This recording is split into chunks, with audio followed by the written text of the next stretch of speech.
History That Doesn't Suck is sponsored by Indeed. If you run a small business like me, the right person can level everything up. I've got an awesome team, but as we grow, there's more pressure to continue to deliver more history that doesn't suck. So, as I'm thinking about growing the team, I wouldn't just be looking for a writer. I need someone with specific skills in research and citation, plus experience in narrative storytelling. This is a job for sponsored jobs.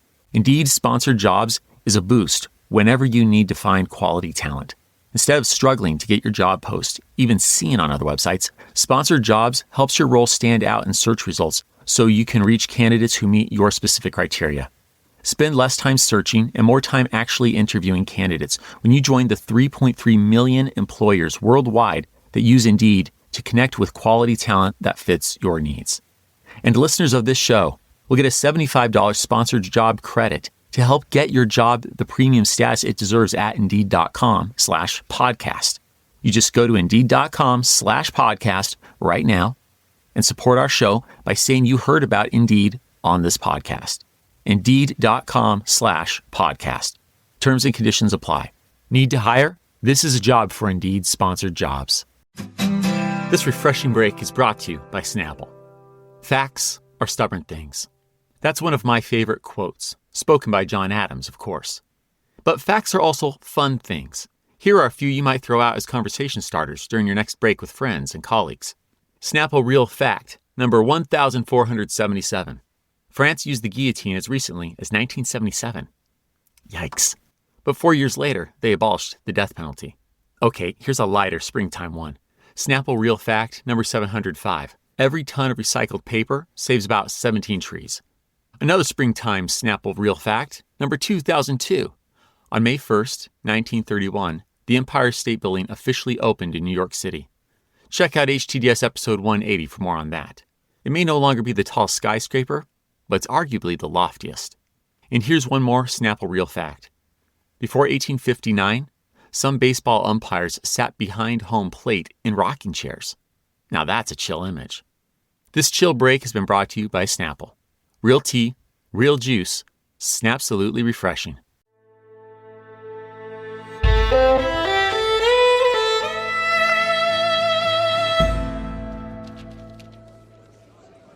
It's Tuesday night, May 27th, 1941.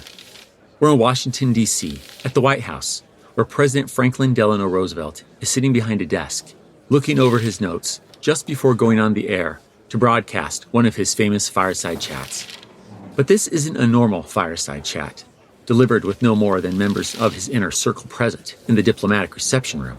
No, instead, FDR is seated in the White House's most impressive East Room, with some 300 leaders from across the Americas, North and South, as a live audience. Interesting and fitting.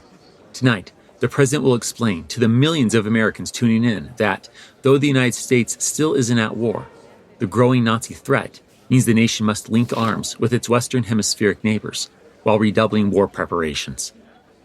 But enough background. It's 9:30. Everyone's settled in, and FDR's going live. Let's listen.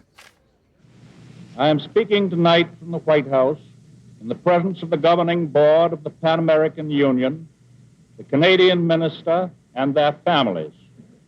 The members of this board are the ambassadors and ministers of the American republics in Washington. It is appropriate that I do this, for now as never before, the unity of the American republics is of supreme importance to each and every one of us and to the cause of freedom throughout the world. Our future independence is bound up with the future independence of all of our sister republics.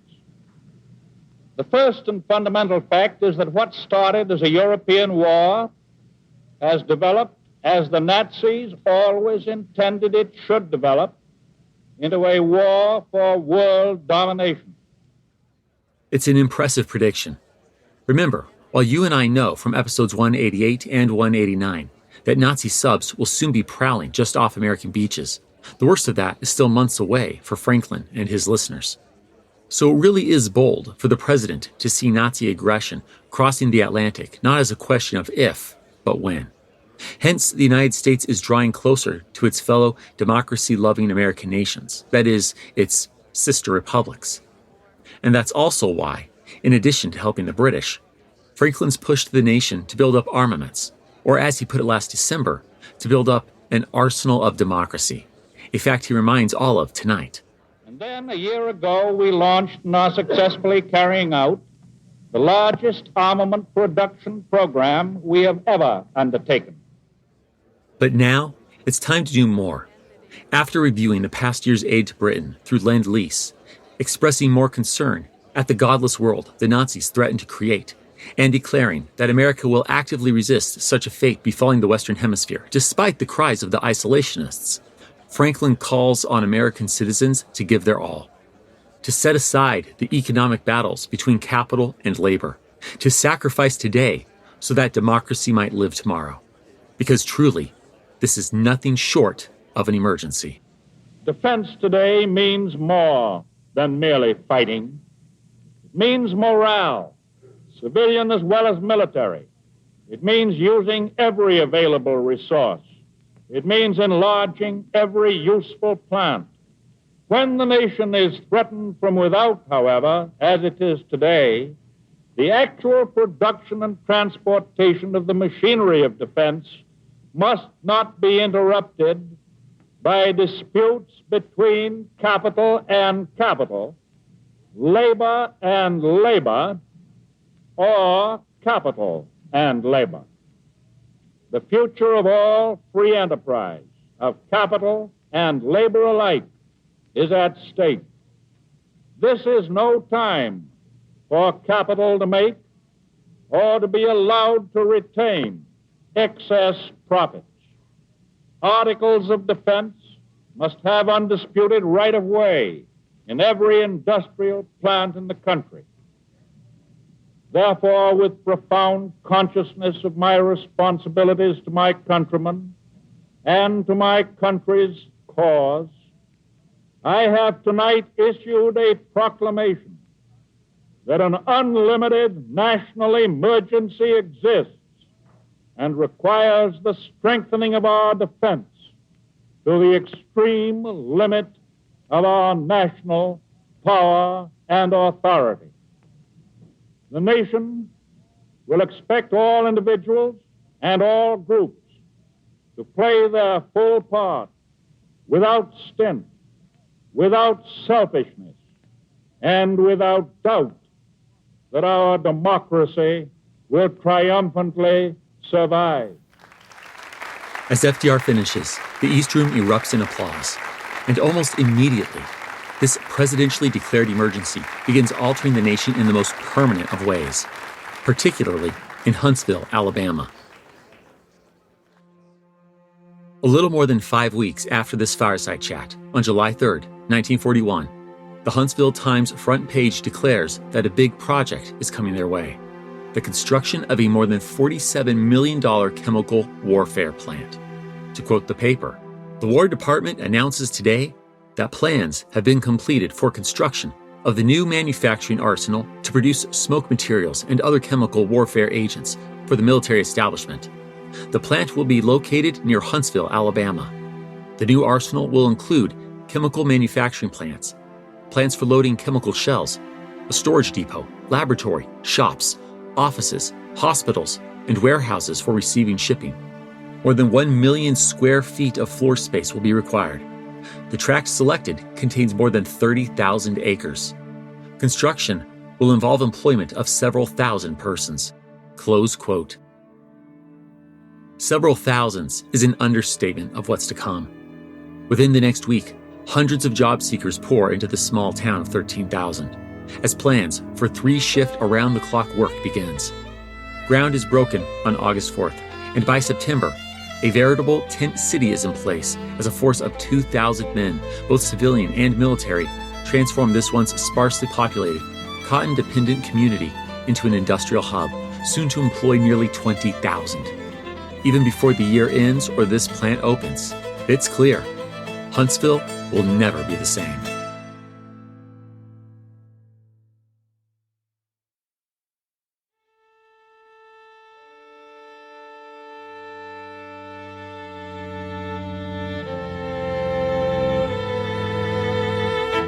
Welcome to History That Doesn't Suck. I'm your professor, Greg Jackson, and I'd like to tell you a story.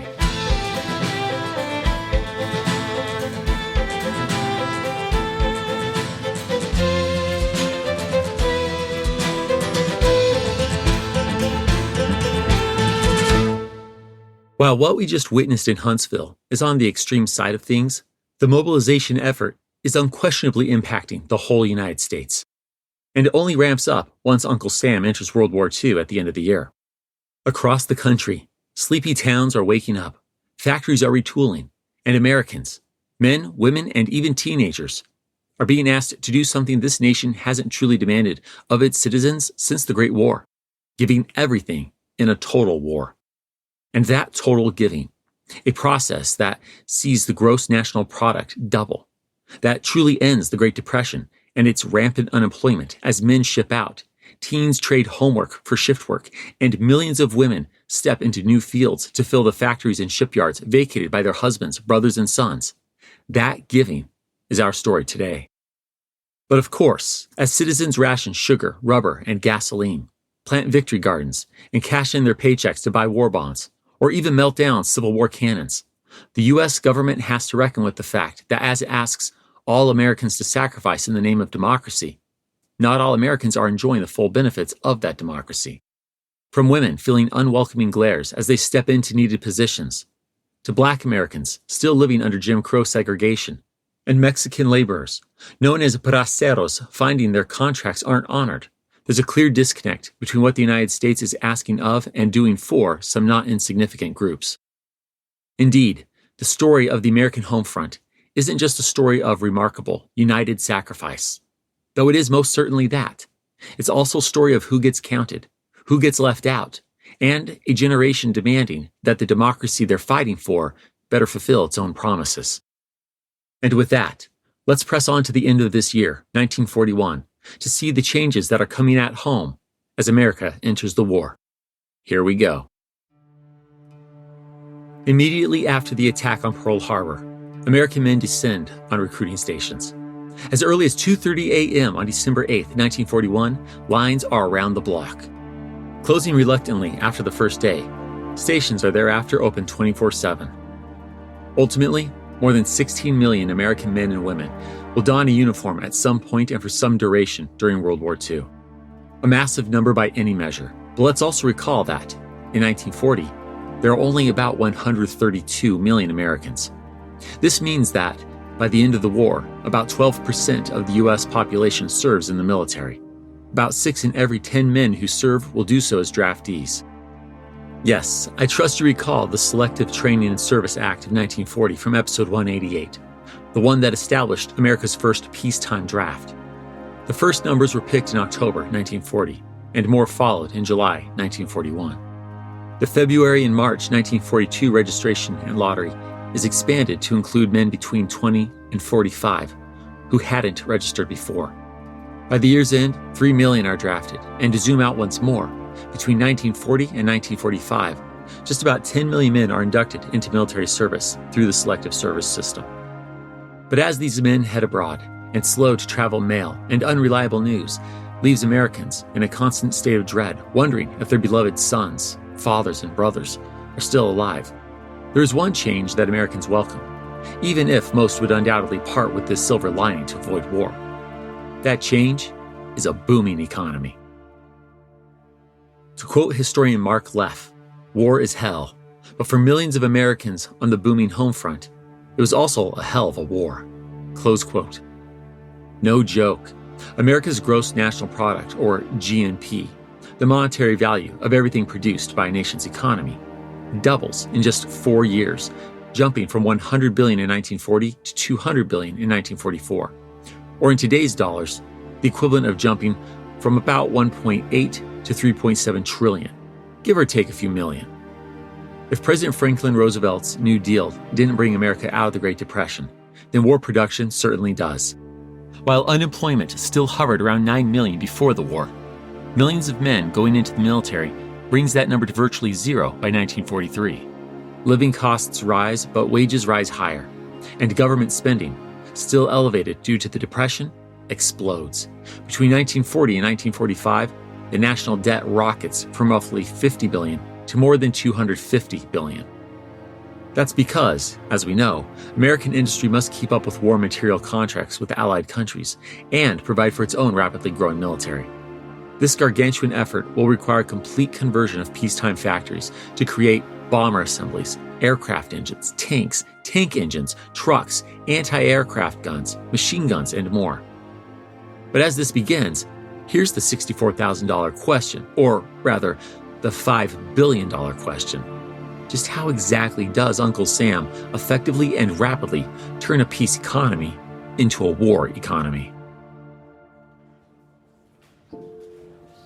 It's mid-afternoon, January 5th, 1942. We're in the offices of the Office of Production Management, or the OPM, in Washington, D.C., and about 200 suit-clad men are just returning from lunch and taking their seats in a large room, centered around a long walnut conference table. Settling in, the men shuck off their overcoats. Most drape them on a windowless ledge. A portrait of Winston Churchill looks down on them from one end of the room, while lettered posters with slogans like "Time is short" and "United we stand" adorn the walls. The air in the room is pleasantly warm for such a cold winter's day, but more than that, the air feels heavy with urgency. See, these men are representatives of the American economy itself. They're businessmen, labor leaders, and government bureaucrats. You know, the groups FDR told in his fireside chat that opened this episode to play nice for the sake of the war. They've gathered with the goal of converting the entire automobile industry, or as some call it, the greatest productive machine in the world, for the war effort. And make no mistake, these automakers need the government just as much as the government needs them. Rubber rationing and limited tires means that car companies must pivot to survive. Well, given that mutually beneficial situation, this shouldn't be so hard. A tall, bespectacled, white-haired, likely bow-tie-clad man pores over a set of papers at the head of that long table. This is the head of the OPM, William Bill Knudsen. Appointed by FDR, the Danish-born, former GM auto man is currently pondering the U.S. military's $5 billion shopping list. He doesn't have a detailed inventory of American industrial resources, but he's prepared enough to address the group gathered today. As the room grows warmer, perhaps a little too warm, Bill declares, "We want to know where some of these things will flow from. We want to know if you can make them or want to try to make them. If you can't, do you know anyone who can?" Automakers and laborers look at each other. They're very willing, but what things exactly does Bill want? The Dane glances back down at his list. He starts reading off items one by one. "We want more machine guns. Who wants to make machine guns? We need a great many turbine blades." Apart from the creak of benches and whispers between baffled business partners, the room remains silent. After all, what does a car maker know about machine guns? Whew, and how's it so hot in here in the dead of winter? Picking his eyes up from the page, Bill looks around the room, saying a little helplessly, "Somebody ought to be able to forge these things." The men gathered around the table gape at each other. This government office was established almost exactly a year ago, and now, 4 weeks post-Pearl Harbor, and well after President Franklin Roosevelt declared a national emergency, the OPM Director General is unable to give direction. Is Bill really just throwing out government contract needs with no how-tos? Did he just essentially try to auction off government contracts? It's a truly miserable afternoon, one made worse by the fact that, when 200 men draped their overcoats on that one particular ledge, they unknowingly blocked the room's ventilation and turned their meeting into a sauna. The day ends with a few orders accepted, but much of the $5 billion wish list goes unfulfilled. Unsurprising, but frustrating. Time magazine publishes a scathing article about this debacle, remarking that, quote, "Even after 6 long months, when it was clear that conversion must come, the OPM still had no plan and still did not know who could or would make what." Close quote. Nor is Time the only one worried that the government isn't getting this war ramped up right. On the same day as this largely failed and piping hot meeting, January 5th, 1942, FDR reminds Congress about the crucial need for war production while speaking about the national budget. We cannot outfight our enemies unless, at the same time, we outproduce them. It is not enough to turn out just a few more planes, a few more tanks.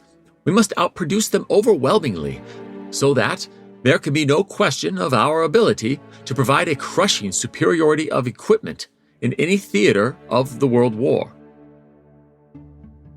To his credit, FDR soon realizes that perhaps throwing America's peacetime industrial producers into the deep end of the war production pool and expecting them to swim wasn't the best approach. So, on January 16, 1942, he issues an executive order creating the War Production Board, or the WPB. The WPB has supreme authority over all industrial production programs and material procurement, replacing the OPM and the redundant Supply Priorities and Allocation Board. It transforms peacetime factories into weapons and military manufacturing, and takes drastic steps to conserve critical commodities like steel, aluminum, chemical nitrogen, and rubber. It also prohibits production of nylons and refrigerators. America largely stands behind the president, wholeheartedly dedicated to making American products harder, better, faster, and stronger than anything the Axis can produce. But it's not just patriotism. Those defense jobs pay top dollar, even with FDR's wartime capping of salaries. Teachers, farmers, even department store Santas leave the schools, fields, and stores for the war machine. Millions of teenagers trade homework for factory work, helped along by the relaxation of child labor laws in many states. Many of these teens make more than their teachers. I know, I'm as shocked as you. But in all seriousness, this teenage workforce has a massive impact. In August 1943, the Department of Labor writes that, quote, "The early withdrawal of boys and girls from school is a greater factor in the expansion of the labor force than is the increase in the number of women working," close quote. To be clear, that speaks to just how many teens are working, because women are indeed swelling the ranks of the workforce.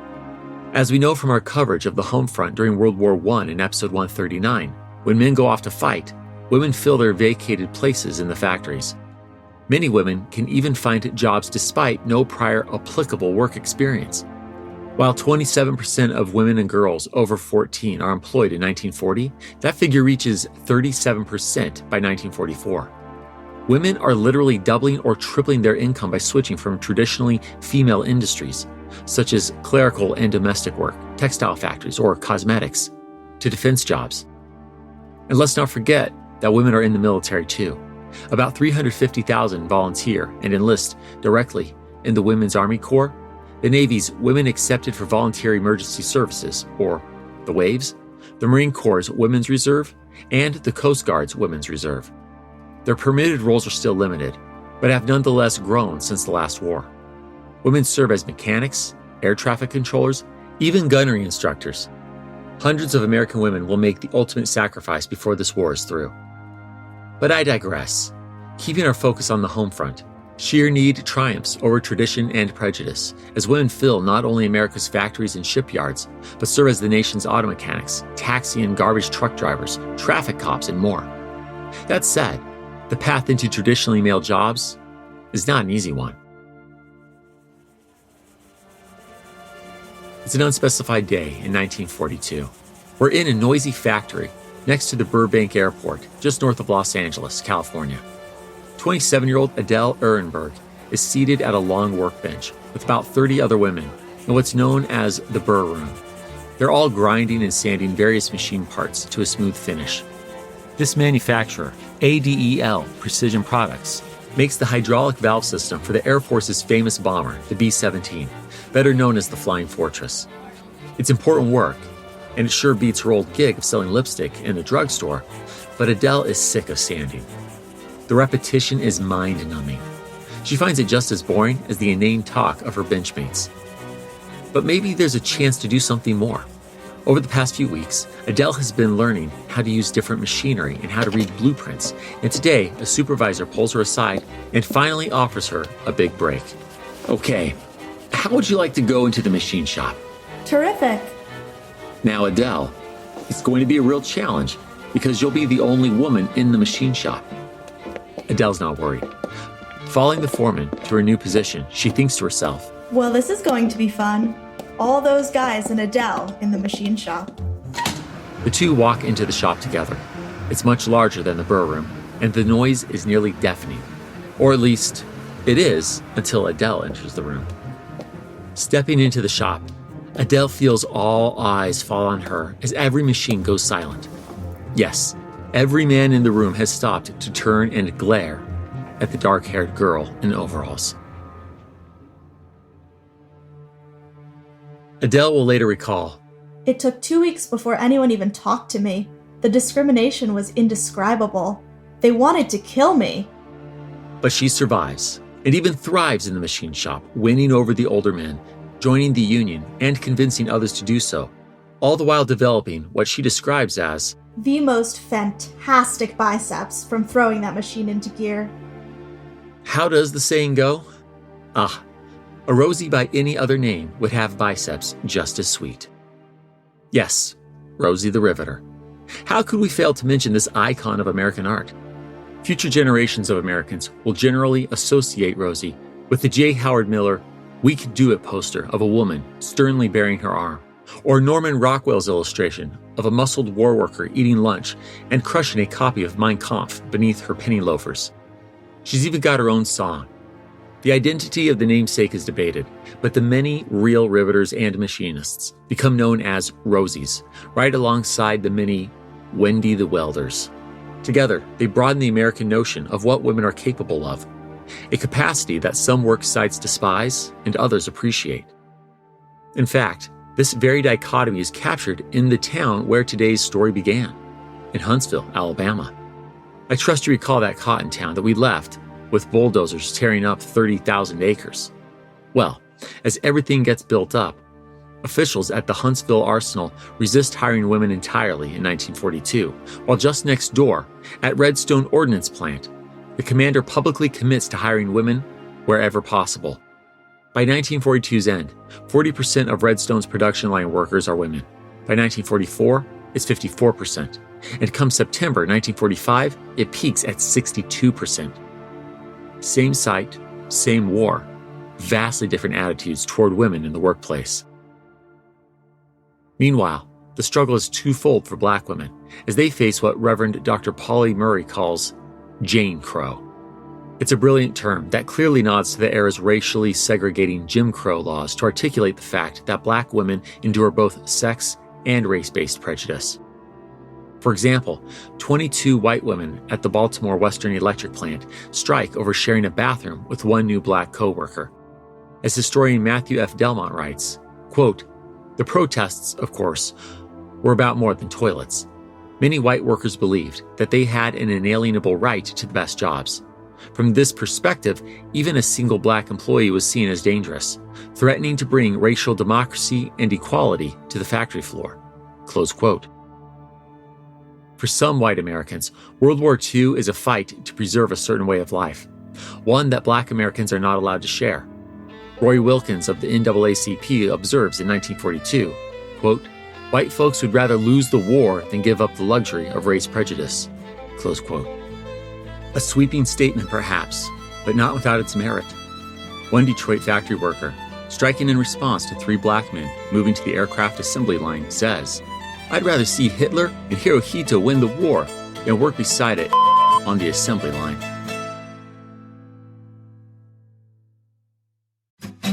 History That Doesn't Suck is supported by K-12 powered schools. History is replete with stories of individuals who achieve great things in their adult life, having overcome challenges in their childhood.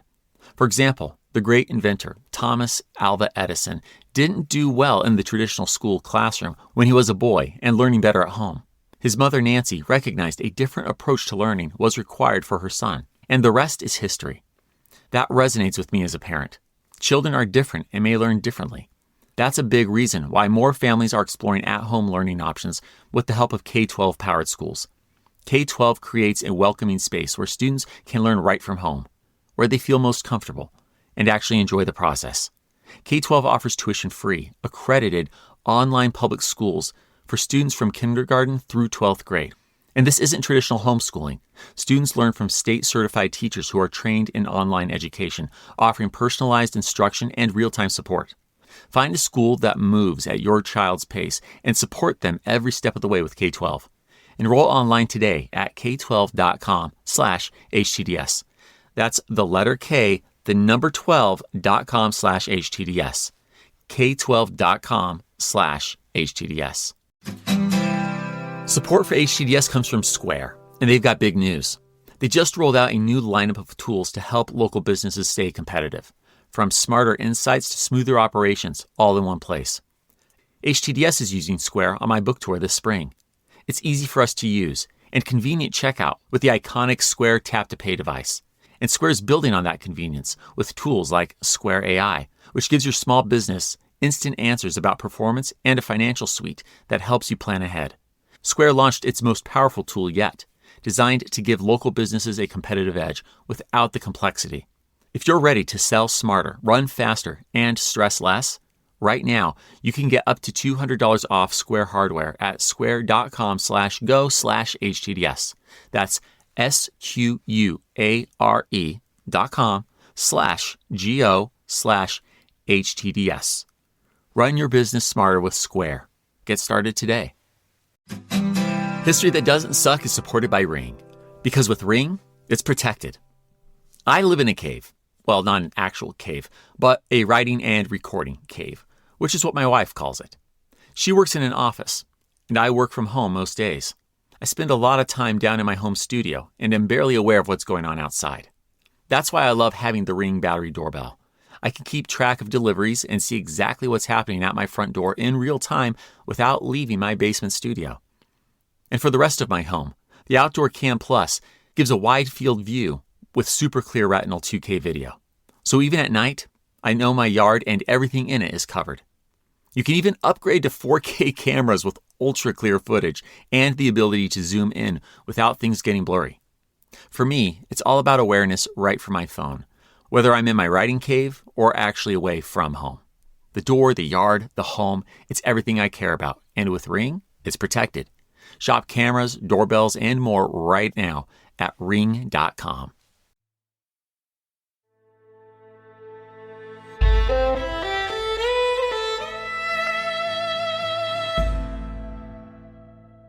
Up until now, 1942, the U.S. has been in what most historians would classify as a state of total war only twice previously. First, the Civil War, and second, World War I. But FDR knows that in order to have any chance of beating the Axis powers, America has to transform itself. The whole of the nation's wealth, national resources, and manpower have to mobilize for victory.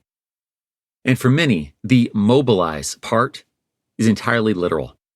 Upwards of 20 million Americans, over 15% of the population, move across the country for work, swelling formerly small towns far beyond their pre-war capacity. William Peffley, a young machinist in Portsmouth, Virginia's Navy Yard, will later recall, somebody would say, "Where are you from?" I'd say Pennsylvania. "Oh, heck, I'm from South Carolina." Somebody else would say Ohio or Kansas. They were coming in there from everywhere. And that 15% of the population doesn't include those who immigrate from other countries. In August 1942, the U.S. and Mexico begin the wartime emergency Bracero program. Bracero meaning armed man or laborer who works with his arms, which allows Mexican guest workers to come to the United States for agricultural and, by 1943, railroad jobs.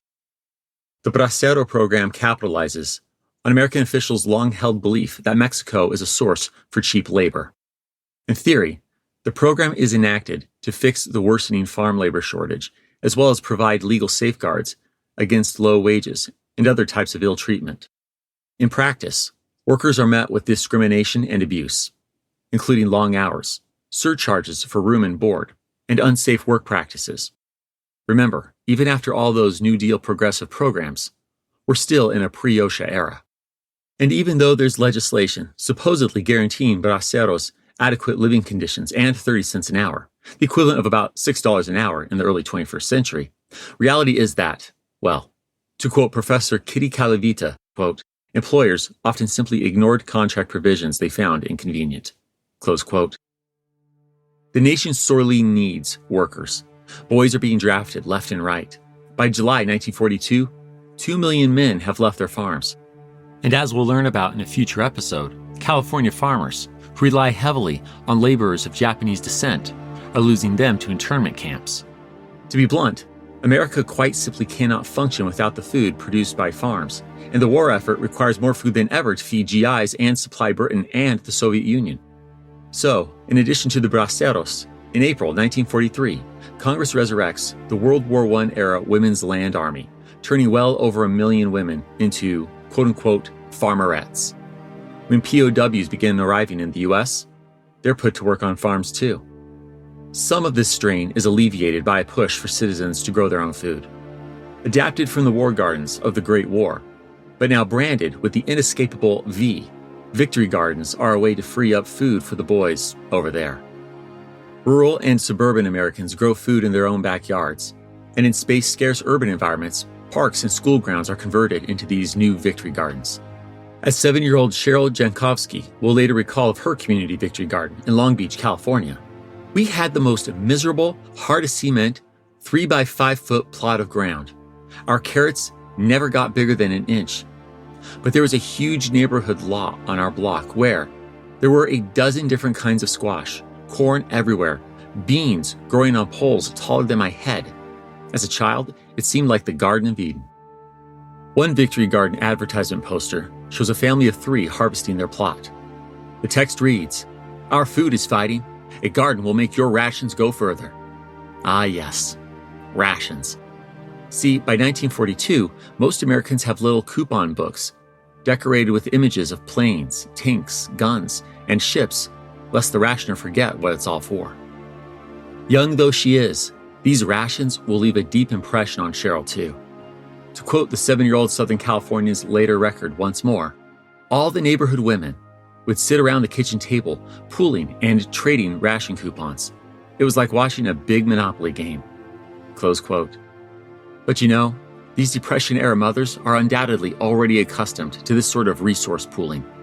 Ironically, most Americans eat better on World War II rationing than they did during the Great Depression. As early as January 1942, the Office of Price Administration, or the OPA, establishes temporary limits on purchasing some highly sought-after items. That list gradually grows. Tires, gas, razors, meat, dairy, sugar, cooking oils, coffee, shoes. You get the picture. Citizens generally accept this curtailing of consumer power. But if you need something badly enough, well, there's always the black market. To discourage hoarding, some stores require people to return their used-up items, like metal tubes of toothpaste or shaving cream, before purchasing a new one. This practice also has the added benefit of conserving materials that are in short supply. Scrap metal and rubber are at the top of that list. Scrap drives continuously sweep the country, collecting metal by the ton and sending it away to smelt into steel. One accusatory news advertisement reads, "Helping Hitler? That scrap metal in your yard hinders our war effort." Americans comb their homes for anything that might fit the bill. Tin cans, keys, scissors, and knives. Even an old shovel could be refashioned into 4 hand grenades. In November 1943, the Tennessee State Guard parades a hanging scrap metal effigy of Adolf Hitler through the streets of Chattanooga to publicize the one-day scrap blitz coordinated metal collection effort. It seems the public gets especially enthusiastic about the idea of hurting the Fuhrer. Another popular slogan for aluminum drives is, "Throw your pots and pans at Hitler." Even Hollywood gets in on it. Rita Hayworth, one of the biggest movie stars in the world, poses atop her personal 1941 Lincoln Continental, bumpers removed, with a sign reading, "Please drive carefully. My bumpers are on the scrap heap." But sometimes, the metal offerings are a little more dear. It's Saturday evening, October 10th, 1942. We're in the small town of Holton, Maine, just about as far northeast in the States as you can go. At the behest of the local chapter of the Daughters of the American Revolution, or the DAR, Holtonites are gathered for an appropriate program in the city center of Market Square. The respectful ceremony will include music from the brown-capped members of the newly formed Holton Air Base Air Force Band, and of course, group singing. 3 enormous guns from the block-away Monument Park sit smack in the middle of the square. One is a German howitzer from the World War. as the Portland Press Herald calls what we will later know as World War I. Another is a rapid-firing, multi-barrel Gatling gun from the Spanish-American War. And last is an ancient piece of American artillery, a Civil War cannon. Each is adorned with red streamers, and tonight's solemn gathering is a farewell to these arms. All three guns and their corresponding piles of cannonballs are being sent back to war. Well, back to the smelter, anyway.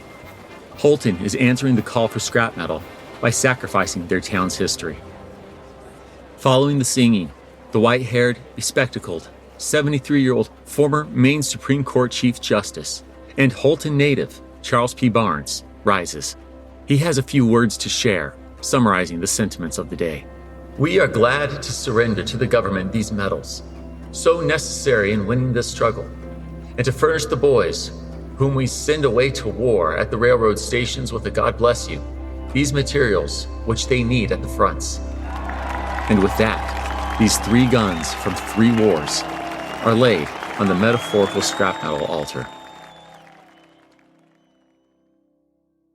One Maine paper patriotically claims that their dearly departed Union ancestors in blue, quote, would want to take part in our big national scrap drive too, close quote. They're probably right. The Holton donation, totaling nearly 600 tons, is part of a larger impulse towards sacrificing Civil War relics to the current war effort. Cities nationwide send their cannons. The Smithsonian even hands over a couple hundred tons worth of World War I cannons, half of them German. Their representative says that he, quote, hopes they'll be fired back at the Germans, close quote. Here's to hoisting Germany by their own howitzer.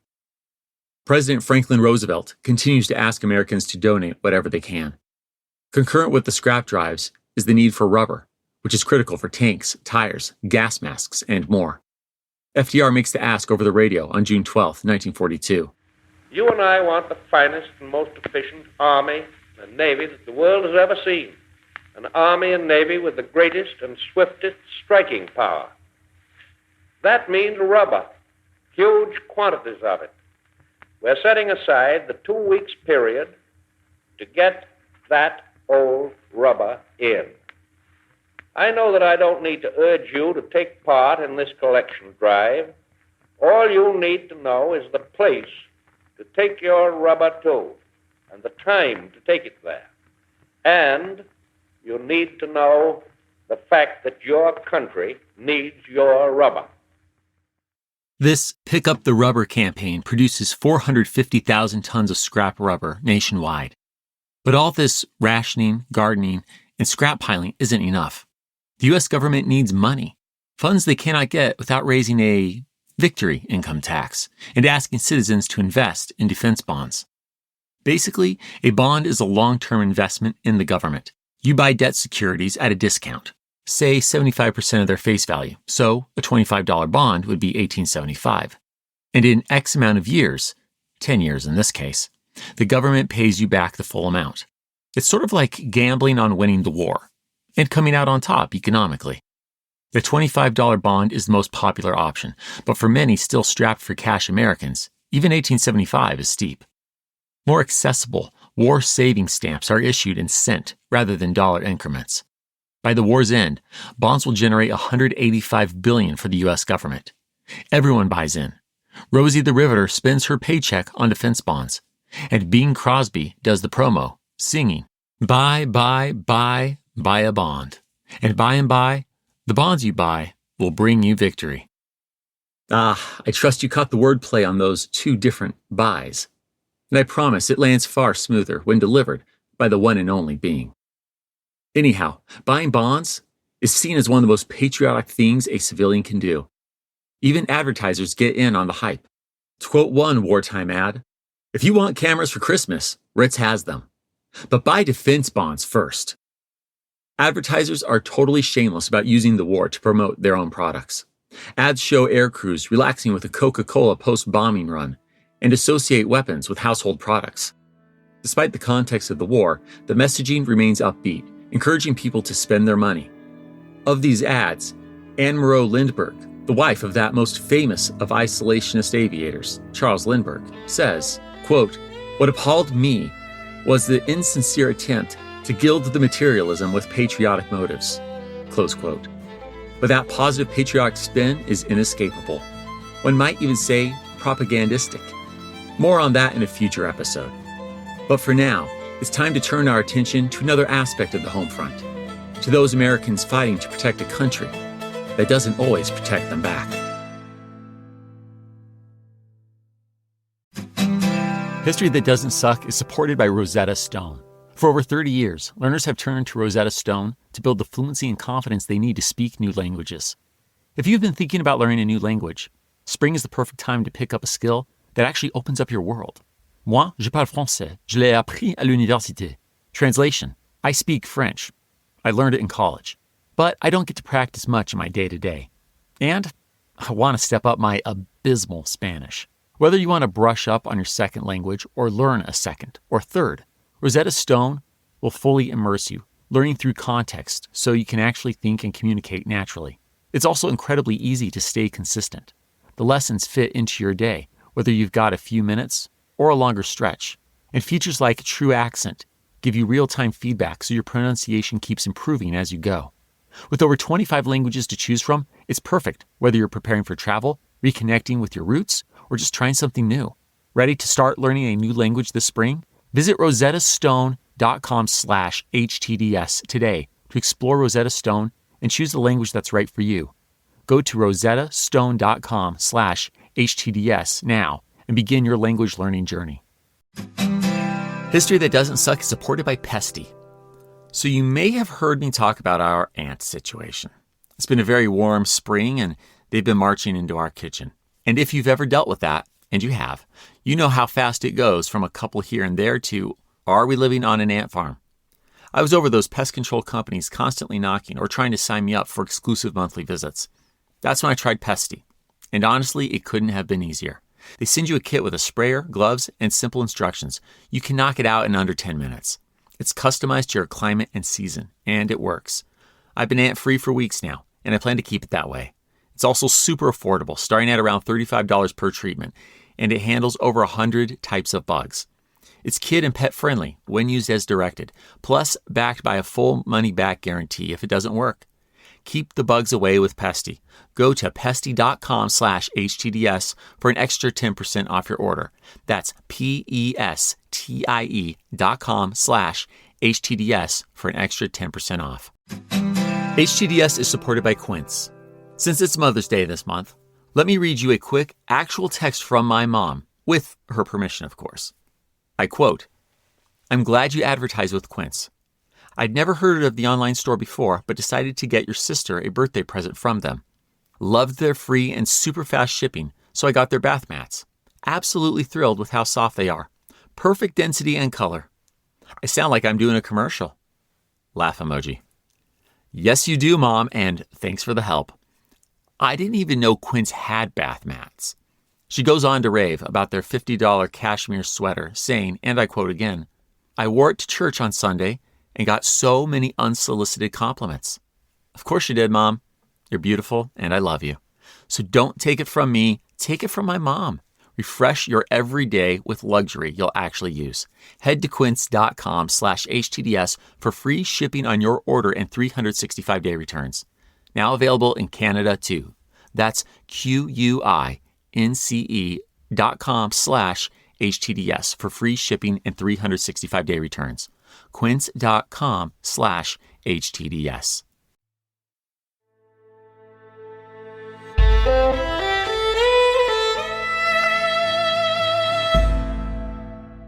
Back in episode 189, we saw FDR Black Cabinet member Mary McLeod Bethune and president of the Brotherhood of Sleeping Car Porters, A. Philip Randolph, engaging with President Franklin Roosevelt to fight against the era's quote-unquote separate but equal racism, an engagement that led to FDR's June 25, 1941 Executive Order 8802, banning discrimination on the basis of, quote, race, religion, or national origin, close quote, in industries that receive government contracts.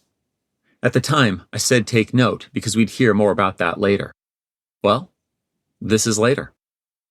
Executive Order AAO2 seeks to end racial and religious discrimination among employers with government contracts by establishing the Fair Employment Practice Committee, or the FEPC.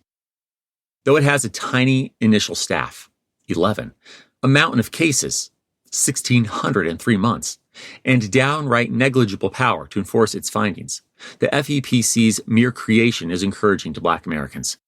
After all, it's an FDR creation, and shortcomings notwithstanding, his New Deal delivered well enough to minorities to shift Black voters' former allegiance to the Republican Party to the Democrats, or at least to this Democratic president. To quote one young woman in Pittsburgh in 1942, I am Gladys Crawley, a Negro girl employed by the city of Pittsburgh. I feel, Mr. President, that it is largely due to the position you have taken in seeing that the Negro citizens and other members of minority groups are accorded equal opportunities, that the members of my race are more hopeful than ever before. We do feel that Negroes have not been given equal opportunities for service in the camps and defense industries. But our faith in you is such that we know that you will do everything that can be done to remedy this condition, and at the earliest possible time. But the Fair Employment Practice Committee quickly becomes less effective that same year, as it's placed under the War Manpower Board. The intent here is to align minority hiring with war production needs. The outcome, however, is that Congress, now holding power over the FEPC, slashes its budget, thereby rendering it even less able. In A. Philip Randolph's eyes, this decline of the already almost clawless FEPC proves that FDR was only seeking to appease him, just enough to get Philip to call off the March on Washington that would have asked for far more, like a desegregated military. And that's a fair take. Weak as the FEPC already was, Southern Democrats are furious that it even exists.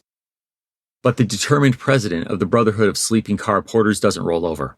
Philip keeps the pressure on with his February 1943 Save the FEPC Washington, D.C. conference. And in May 1943, FDR signs Executive Order 9346, which brings the FEPC back into the executive branch, and therefore out of Congress's reach. Its new life allows for a broader jurisdiction to, quote, take appropriate steps to obtain elimination of such discrimination, close quote. A win, but also only a start. After all, let's not forget that Philip Randolph still dreams of a desegregated military. Currently, the segregated service largely means that Black soldiers are relegated to non-combat roles, like transport, kitchen, or sanitation work, and unable to advance up the ranks. We saw this back in episode 194. I trust you recall when the Black Texan football player turned sailor, Doris Miller, found himself in the odd position of having to choose between following Navy regulations and manning a gun to defend his country. And to his everlasting credit, the daring USS West Virginia seaman bravely chose the latter. Indeed, the military is starkly segregated, right down to blood and plasma donations. You heard that right. Blood donations, which are just becoming a dependable and large-scale miracle of modern medicine, thanks to the pioneering work of a Black physician, Dr. Charles R. Drew, are separated by race. The Red Cross's relatively newly founded donor program enacted this policy in early 1942. This blood segregation policy, effectively the same as Nazi Germany's, which insists on, quote-unquote, pure Aryan blood for wounded soldiers, will continue even after the war for a few years. As with other aspects of segregation, there's no scientific or strategic basis for separating blood donations by race. And naturally, Dr. Drew finds it abhorrent. These ongoing Jim Crow realities, in the midst of being asked to serve the nation, inspire a Black 26-year-old Kansan named James G. Thompson to write to the Pittsburgh Courier in January 1942. His words are published under the headline, "Should I sacrifice to live half American?" To quote him, "Like all true Americans, my greatest desire at this time, this crucial point of our history, is a desire for a complete victory over the forces of evil which threaten our existence today. I suggest that, while we keep defense and victory in the forefront, that we don't lose sight of our fight for true democracy at home. The V for Victory sign is being displayed prominently in all so-called democratic countries which are fighting for victory over aggression, slavery, and tyranny. Let we colored Americans adopt the double V for a double victory. The first V for victory over our enemies from without. The second V for victory over our enemies from within. For surely, those who perpetrate these ugly prejudices here are seeking to destroy our democratic form of government, just as surely as the Axis forces." Close quote. James's idea spreads, becoming known as the Double V campaign. Now, victory at home and abroad isn't a new idea. Think of Frederick Douglass's assertion that black soldiers in the Civil War were fighting, quote, "a double battle against slavery at the South and against prejudice and prescription at the North," close quote. Think of Dr. W.E.B. Du Bois, effectively echoing Frederick's words amid the call to arms of World War I in episode 138. And now, during World War II, black Americans are once again unsure if they should answer the call. Do they serve the nation where lynchings, like the one that leaves Cleo Wright a charred corpse in January 1942 and is commemorated with postcards, continue to exist? Do they serve a government that lets black enlisted men, like the 9 black soldiers who are sent to Pittsburgh on a 22-hour trip without being allowed to eat, continue to be treated as lesser? Black-owned and operated newspapers report on these injustices with precision that alarms FBI head J. Edgar Hoover. The federal bigwig believes that the Double V crusade is at best unpatriotic, at worst seditious, and in any case harmful to the war effort. But that doesn't mean the reporting on these horrific acts will cease. And one man hopes to build a bridge of understanding. It's an unspecified day, mid-June 1942. We're walking through the halls of Washington, D.C.'s Department of Justice with the neatly dressed 29-year-old publisher of the Chicago Defender and president of the Negro Newspaper Publishers Association, John Senstack. John is here for a rather high-stakes meeting with Attorney General Francis Beverly Biddle, one that, if it goes the wrong way, could lead to his and other black newspapers getting shut down. Now, the AG has opposed the recent internment of Japanese Americans. He has also ordered the FBI to investigate the recent lynching of Cleo Wright in Sikeston, Missouri. That's a solid track record. Nonetheless, John can only hope for the best and steel himself for the worst as he enters the conference room. Stepping inside, John finds Francis behind a long table with copies of The Courier, The Afro-American, and John's own newspaper, The Defender. And there are still others, at least a dozen FBI-gathered copies of black newspapers. John takes his seat. They begin to talk, and it doesn't take long for AG Francis Biddle to make it clear that he isn't in a friendly mood. He gestures to the papers, one of which reads in large print, "Unrest grows in army camps." The AG then states matter-of-factly, "These types of articles are a disservice to the war effort." He then turns to one of John's own papers from last month, to a prominent story entitled 9 Soldiers Go Hungry 22 Hours on Train Only Because of Color, and tells John, "It would have been better if such an article had never appeared. A number of the other articles come very close to sedition, and the Justice Department is watching closely for seditious matter." Looking Francis right in the eye, the Defender's publisher sits up straight. "Attorney General, I can understand what you're saying, but that isn't true." John also gestures at the papers before them on the table as he points out that the black press has been writing against racial discrimination since long before the war, for generations, and they aren't about to stop now. After a pause, he adds solemnly, "You have the power to close us down, so if you want to close us, go ahead and attempt it." But then, a final appeal. John wants Francis to know that black newspapermen do want to do right by all, even the government. But no one in the government will have a conversation with them. "I've been trying to get an appointment to see Stimson. I've been trying to get in touch with everybody else. Nobody will talk to us. So what do you expect us to publish? We don't want to publish the wrong information. We want to cooperate with the war effort." Seemingly surprised, Francis replies, "Well, I didn't know that." The AG doesn't waste a moment. Right then and there, he picks up the phone and calls Secretary of the Navy, Frank Knox, making an appointment for John to see him. John Senstack and Attorney General Francis Biddle talk for over an hour. By the end, the AG agrees not to pursue sedition charges if the papers don't release anything more critical than what's already out there. And John confirms that he and other publishers will back the war effort as long as they can interview government officials. Nonetheless, racial discrimination continues, particularly as the ongoing war pumps added pressure into the social sphere. One such example of this is the rapidly growing city of Detroit, as hundreds of thousands of migrants, mostly from the South, moved to the city, swelling its population to 2 million by June 1943. Rumors fly and racial tensions rise, then turn deadly. Disputes over federal housing projects and promotions lead to 3 days of bloody riots in which 34 people are killed, 25 of whom are black. Hundreds are injured, and again, they're mostly black. And as for the arrests, well, as black journalist and activist P.L. Prattis asks, what were the police doing when Negroes were being beaten in the Negro district? They were arresting Negroes.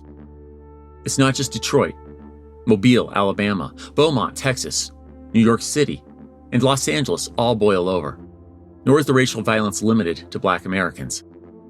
That same month, June 1943, in Los Angeles, white sailors and Marines literally hunt down young Hispanics for the better part of a week. Known as zoot suiters for the loose yet carefully tailored clothes they wear, these young men are seen as unpatriotic for indulgently using or wasting so much fabric during a time of rationing. There's also an ugly, untrue rumor that they're not doing their fair share of military service. The violence on the West Coast is astounding. To quote 16-year-old witness Don McFadden, servicemen would go into theaters and make the projectionist shut off the movie. They'd go down both aisles. Any zoot suiters they saw, they'd drag him right out of his seat and beat him, tear his clothes up. I saw a group of servicemen stop a streetcar. They spotted one zoot suiter on it. They got on. He couldn't get off. They carried him off unconscious. Here's a guy riding a streetcar and he gets beat up because he happens to be Mexican. Sometimes they didn't even have zoot suits on. If they happened to be Mexican, that was enough. Close quote. The Summer of Violence of 1943 prompts the poet laureate of the Harlem Renaissance, Langston Hughes, to pen the poem Beaumont to Detroit, 1943. In it, he pointedly holds America accountable for racial thinking that he can't help but compare to the very Axis powers the nation is now fighting. It reads in part, everything that Hitler and Mussolini do, Negroes get the same treatment from you. Yet you say we're fighting for democracy. Then why don't democracy include me? I ask you this question because I want to know how long I got to fight both Hitler and Jim Crow. And yet, even as black Americans and other minorities feel and express their valid sorrow at living under Jim Crow while being asked to sacrifice for those most cherished American promises that segregation continues to keep from beyond their reach, Americans of all colors nonetheless work in defense plants and serve in the military, giving their best and even performing honest-to-God heroics on the home front. It's just before 12:30 p.m., February 18th, 1943.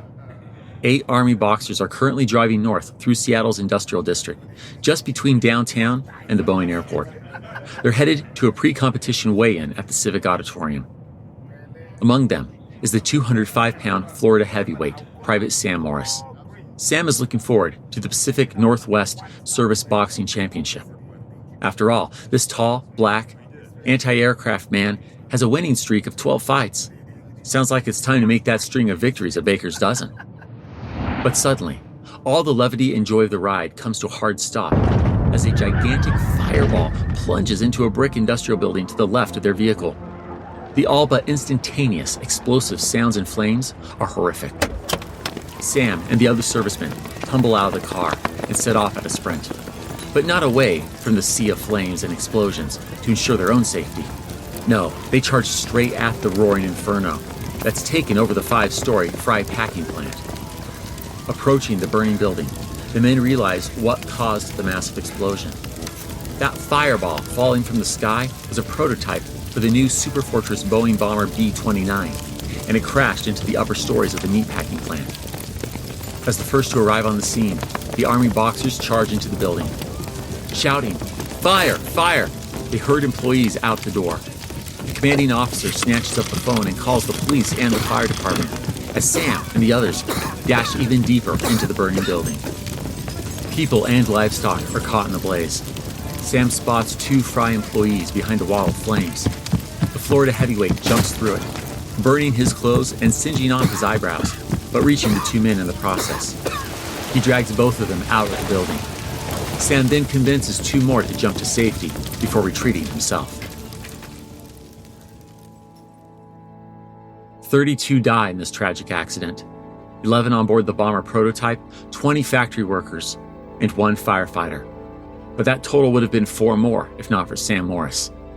Next month, First Lady Eleanor Roosevelt awards the boxer a Soldier's Medal for his bravery.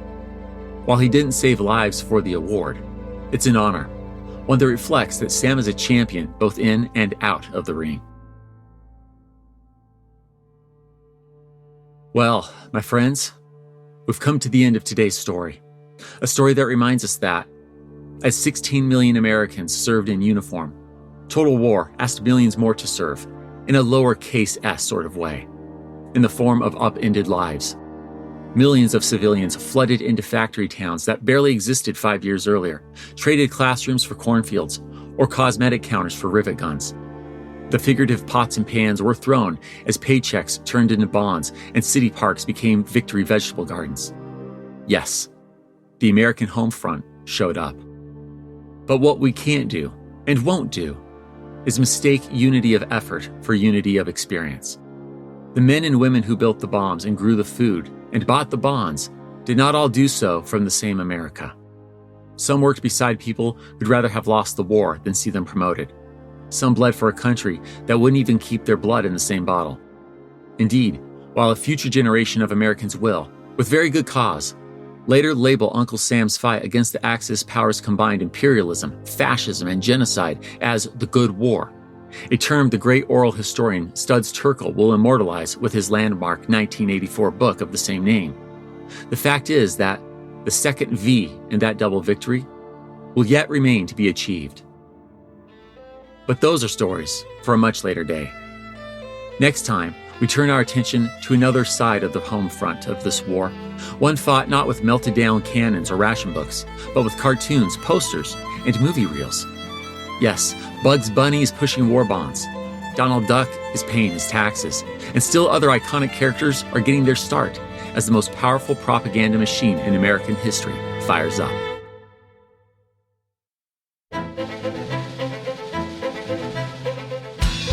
History That Doesn't Suck is created and hosted by me, Greg Jackson. Episode researched and written by Greg Jackson and Ella Henriksen. Executive editor, Riley Neubauer. Production by Airship. Audio editing by Mohammed Shahzaid. Sound design by Molly Bach. Theme music composed by Greg Jackson. Arrangement and additional composition by Lindsey Graham of Airship. For bibliography of all primary and secondary sources consulted in writing this episode, visit htbspodcast.com.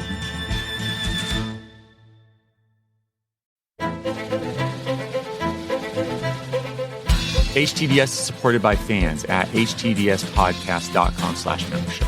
My gratitude to you kind souls providing funding to help us continue. Thank you.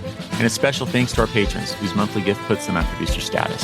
Adam Gorin, Ahmad Chapman, Andrew Nissen, Andrew Sherwin, Anna M. Hutta, Art Lane, Bob Stinnett, Bonnie Brooks, Brian Galligan, Brian Boyles, Brian Goodson, Bruce Hibbert, Caden Howitz, Charles Clendenin, Charles Starkey, Charlie Mages, Christopher Merchant, Christopher Pullman, Cindy Rosenthal, Feline Martin, Colin Fairs Pennington, Connor Hogan, Craig Burhost, Dan G., Daniel O'Kane, Darren Chambers, David Rifkin, Dean Heiser, Durante Spencer, Donald Moore, Ellie Edwards, Elizabeth Christiansen, Ellen Stewart, Ernie Lowmaster, Ethan Lowry, Ethan Thompson, G2303, Jeffrey Nelson, George J. Sherwood, Gareth Griffin, Gina Johnson, Henry Brunges, Holly Hamilton, Jake Gilbreth, James Bledsoe, James Blue, James Schlender, Jarrett Zangora, Jeff Dempsey, Jeffrey Moots, Jennifer Mingione, Jennifer Ruth, Jeremy Wells, Jerome Edwards, Jessica Poppett, Joe Dobis, John Boovy, John Frugal-Dougal, John Huber, John Messmer, John Oliveros, John Rudlevich, John Schaefer, Jonathan Sheff, Jordan Corbett, Joshua Steiner, Julian Wright, Justin May, Justin Spriggs, Carl and Elizabeth Salling, Carl Friedman, Carl Hindle, Ken Culver, Kim R., Kristen Pratt, Kyle Decker, L. Paul Goringer, L. Norman, Lawrence Neubauer, Linda Cunningham, Mark Ellis, Marcia Smith, Matt Siegel, Micah Perryman, Michael Sullivan, Nick Capral, Owen W. Sedlak, Pamela Fiedler, Peter Hugenroth, Philip May, Rick Runkle, Rick Brown, Robert Drazovich, Rock Day, Sam Holtzman, Sarah Prescott, Sarah Trewick, Shannon Hoagland, Sharon Thiessen, Sean Daines, Sean Cohen, Stacy Ritter, Steve Williams, The Creepy Girl, Thomas Churchill, Thomas Matthew Edwards, Thomas Sabbath, Tim and Sarah Turner, Todd Curran, Tonda Stofka, Travis Cox, Wesley McKee, and Zach Jackson. Join me in 2 weeks, where I'd like to tell you a story. There aren't many guarantees in life. Your energy won't always show up, your genes won't always fit, but I promise you this, if Just Thrive Probiotic doesn't work for you, I'll refund every penny. Hi, I'm Tina, Just Thrive co-founder. And while most probiotics die in your stomach acid, Just Thrive is clinically proven to arrive 100% alive for gut health results you could feel. Better digestion, less bloat, healthy immunity, improved sleep, and clear skin. Take the Just Thrive Probiotic Challenge today. Visit justthrivehealth.com/podcast. Take control today with Just Thrive.